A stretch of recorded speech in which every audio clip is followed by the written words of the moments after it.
નમસ્કાર મિત્રો, ગામડાની દુર્લભ વનસ્પતિ અને એ વનસ્પતિમાં આજે આપણે સરસ મજાનું ગામડાનું દુર્લભ લીલા મરચાંની ચટણી લઈને આવી ગયા છીએ. તો લીલું મરચું, એની સાથે સાથે આ લીંબુનો રસ તમે જોઈ રહ્યા છો, અને સરસવ એટલે કે રાઈ, અને લીલા ધાણા, અને વરિયાળી, અને જીરું, લસણની પેસ્ટ. તો સરસ મજાની આપણે ચટણી બનાવતા શીખીશું. અને બેન શ્રી રેખાબેન છે, અમારા પડોશી છે, એ પણ આ રેસીપી એમની જ છે ખરેખર, અને એ હવે રહી નાખશે, અંદર રહી નાખશે. તો એટલી સરસ અને મજાની ચટણી બને છે, તમે જોઈ રહ્યા છો. હવે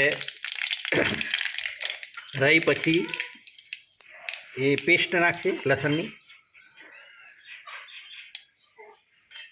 પ્લેટ, ધીમે ધીમે.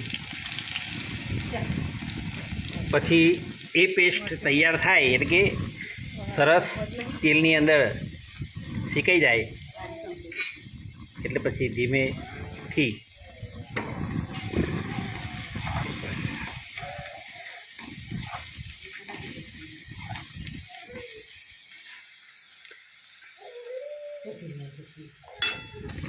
મરચું છે, અને મરચાંને વધારે પેસ્ટ સ્વરૂપે બનાવવાનું નથી, પરંતુ તેને ફક્ત અધકચરું ખાંડી અને તૈયાર કરવામાં આવ્યું છે. સાથે સાથે મરચું શેકાઈ રહ્યું છે.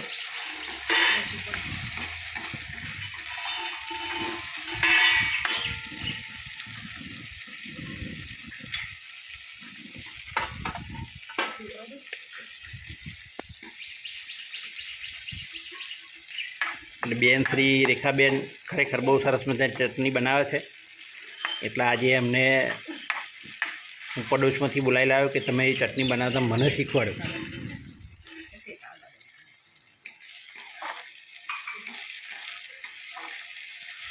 ચટણીનો સ્વાદ એટલો બેસ્ટ આવે છે કે ખરેખર મરચાંની બનેલી છે એવું કોઈ કહી જ ના શકે.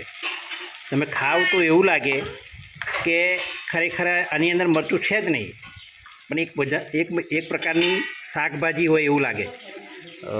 હવે એ વરિયાળી અને જીરાની અધકચરી ખાણેલી પેસ્ટ નાખશે.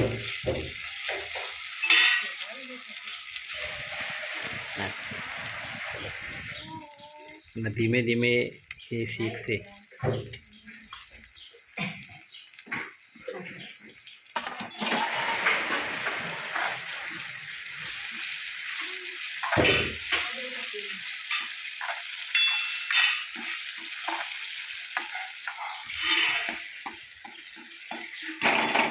તો પ્રમાણસર હળદર નાખો બેન શ્રી.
હવે આ લીલા ધાણા છે, પણ જો તમે અનુકૂળ આવે તો લીલાની જગ્યાએ સૂકા ધાણાની સરસ મજાની પેસ્ટનો પણ ઉપયોગ કરી શકો.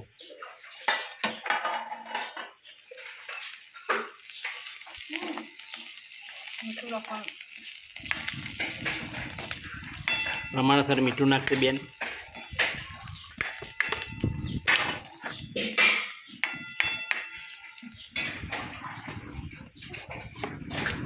મીઠું તો ખરેખર જ્યારે લીલા મરચાં ખાંડવામાં આવે ને તે વખતે નાખવાથી એ 10-15 મિનિટ એ પેસ્ટ પડી રહે એવા સમયની અંદર એ મરચાં થઈ જાય છે.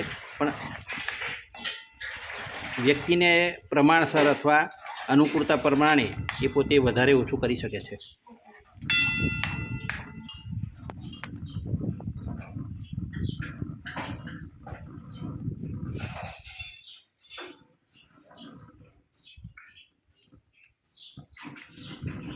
તો મિત્રો, આ થઈ ગઈ આપણી ચટણી તૈયાર.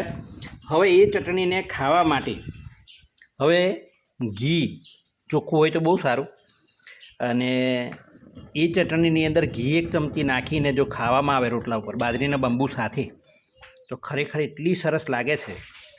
અને આપણે કહી પણ ના શકીએ કે ખરેખર આ ઉનાળાની અંદર આટલી ભર બપોરે આવી ચટણી ખાવાથી આપણું શરીરની અંદર થોડી ગરમી ઉત્પન્ન થાય.